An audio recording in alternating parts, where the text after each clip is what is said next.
এখন আমরা যাচ্ছি সমুদ্রের পাড়ে, ওখানে গিয়ে প্রসাদ পাবো। দেখাই। হরে কৃষ্ণ, কেমন আছেন আপনারা? আশা করি কৃষ্ণের কৃপায় সকলে ভালোই আছেন। বেনুধারী লাইফস্টাইলে আপনাদেরকে স্বাগতম। তো অনেক দিন কিন্তু আমি ভিডিও আপলোড করিনি।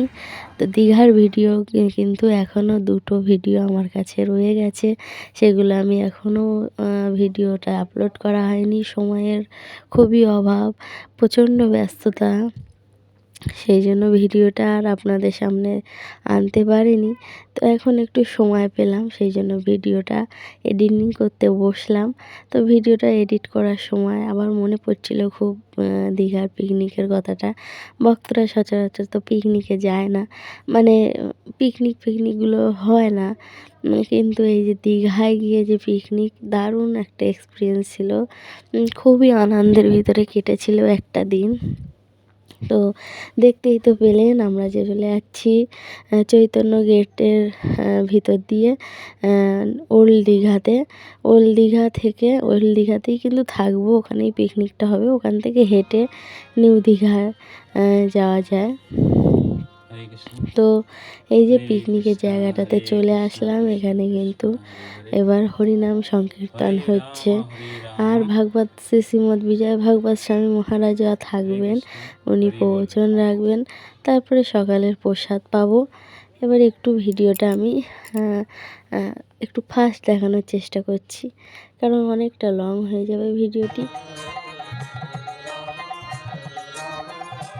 অনেকক্ষণ গান বাজনা হলো, নৃত্য হলো, তারপর সকালের প্রসাদ পেয়ে গিয়েছিলাম। সকালে ছিল চাউমিন মহাপ্রসাদ, আর এখানে দিয়ে দিয়েছিল একটা করে নলেন গুড়ের প্রসাদ। পাওয়ার পরে এখানে কিন্তু মহারাজ এসেছিলেন। তো মহারাজ এসে প্রবচন রাখছিলেন। তারপরে এখানে কিন্তু খেলাধুলা শুরু হয়ে গেল। তো পিকনিক মানে খেলাধুলা হবে, তো এখানে মিউজিক্যাল চেয়ার খেলা হচ্ছিল। আমিও নেমেছিলাম মাঠে, কিন্তু জিততে পারিনি।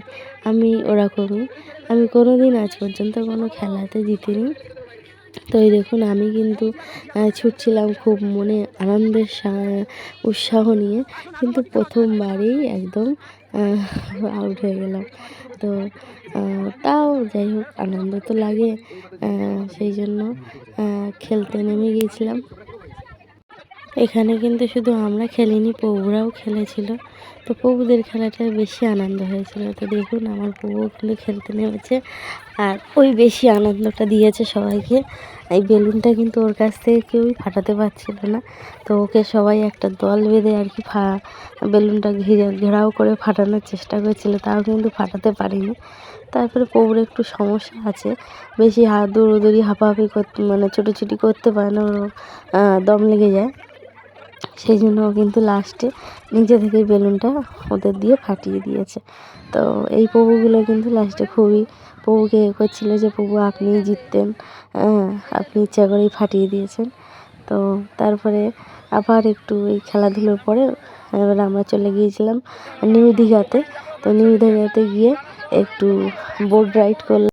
এসে দুপুরবেলা প্রসাদ পেয়ে নিয়ে এই যে বাসে উঠে গেলাম, এবারে চলে যাব হলদিয়া মন্দির। তো হলদিয়া মন্দিরে জগন্নাথ দর্শন করিয়ে দিচ্ছি, এই যে জগন্নাথ। আর তারপরে কিছু ছবি তুললাম, সেগুলো তুলে হলদিয়া মন্দিরে গিয়ে তারপরে হলদিয়া মন্দিরের পুরো ভিডিওটা দেখাবো আপনাদের। তো আজকে ভিডিওটা এইটুকুনি, কেমন লাগলো অবশ্যই জানাবেন। ভালো লাগলে একটা লাইক করবেন, সাবস্ক্রাইব করে চ্যানেলটির পাশে থাকবেন। হরে কৃষ্ণ, হরি বল। এত সুন্দর করে আমার ভিডিওটি দেখার জন্য আপনাদেরকে অনেক অনেক ধন্যবাদ। ভালো থাকবেন, হরি বল।